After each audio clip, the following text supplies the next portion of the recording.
இருங்கள். ஒருபோதும் கடந்த காலத்துடைய பாவங்கள் உங்களை கவலையடைய செய்ய வேண்டாம். அதற்கு அவசியமில்லை. வாழப்போகின்ற வாழ்க்கை கொஞ்ச காலம். இந்த உலகத்தில் நீங்கள் மரணித்ததற்கு பிறகு இந்த மனிதர்கள் மறந்து விடுவார்கள். 100 ஆண்டுகளுக்கு பிறகு நீங்கள் வாழ்ந்த அடையாளமே இருக்காது. 200 ஆண்டுகளுக்கு பிறகு நீங்கள் வாழ்ந்த சரித்திரமே இருக்காது.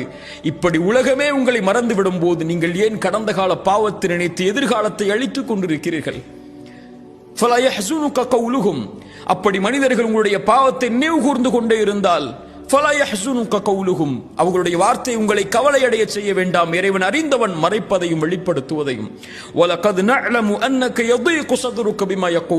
மனிதர்களுடைய வார்த்தையால் இறை தூதரை உங்களுடைய உள்ளம் நெருக்கமாக இருப்பதை நான் அறிகிறேன்.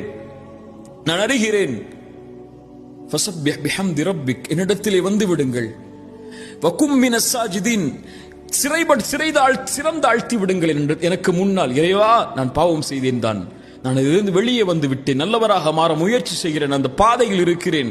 ஆனால் மனிதர்கள் என்னை குறை பேசுகிறார்கள், என் பாவம் என்னை உறுத்துகிறதையா அல்லாஹ், என் உள்ளத்தை திடப்படுத்து, உறுதிப்படுத்து என்று இறைவனிடத்திலே சரணடையுங்கள். இறைவன் உங்களுடைய கவலைகளை நீக்குவான். உங்களுக்கு எதிராக வரக்கூடிய வார்த்தைகளை இறைவன் ஒன்றுமில்லாமல் ஆக்குவான். லா தஹ்சன், கவலை அடையாதீர்கள் ஒருபோதும் கடந்த கால பாவத்தை நினைத்து.